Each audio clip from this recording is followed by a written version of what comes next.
I think today's signing, as was alluded to by the chair, is indicative of the type of robustness that has actually come about over the past year or so, with Faye being the chairperson of AFL.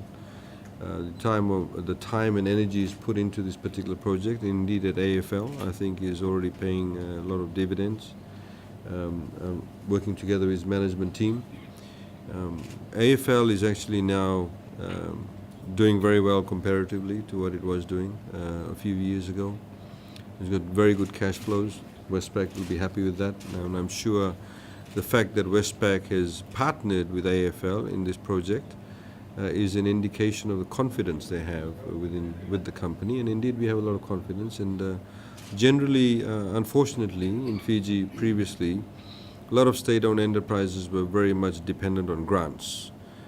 They were seen essentially as entities that just barely made a profit if they did at all, but they weren't standalone organizations, and that's what we want. We want state-owned enterprises to be run like a private company, and indeed that's what AFL is actually achieving.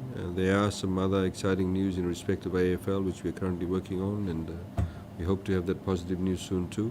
I'd like to thank Westpac for their confidence. And I think it's an indication of the level of confidence the private sector has in the economy.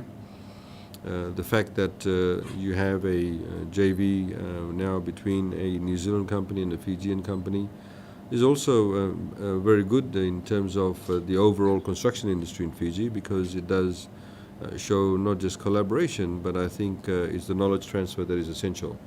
In the same way that we see with our roads.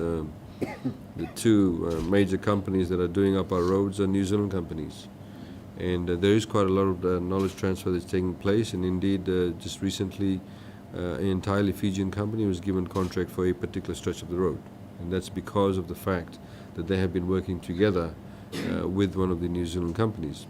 So I think there's a lot of positives in respect of what is happening today.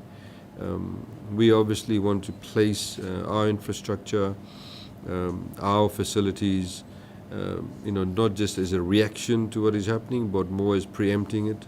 So if we want the tourism numbers to increase, if we want to place ourselves as a premier destination, we need to get our infrastructure right, and that's precisely what we're doing with this project. And we look forward to a very timely conclusion or finalization of the project. I was earlier this evening, just before coming here, in Singatoka, where government has actually funded an upgrade of the Singatoka market by way of a grant. And comparatively it's a $400,000 project, but it means a lot. It does impact upon the livelihoods of the people, in particular people coming down and selling vegetables. And all of this actually has a tie-in. So thank you very much for your confidence also in PBS.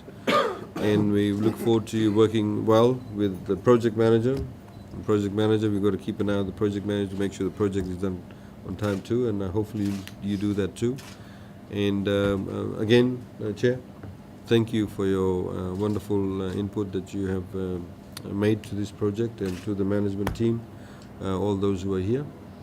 And I'm sure that in 12 months' time? 16. Oh, was it 6? 16. No? 16 months' time. We'll see. But again, I think it is very important to ensure, as we've seen in Changi Airport, whenever they do renovations, we must have our primary focus on the customers. So there's a real sort of seamless change that's taking place. Thank you once again, everybody. Vinaka. Thanks.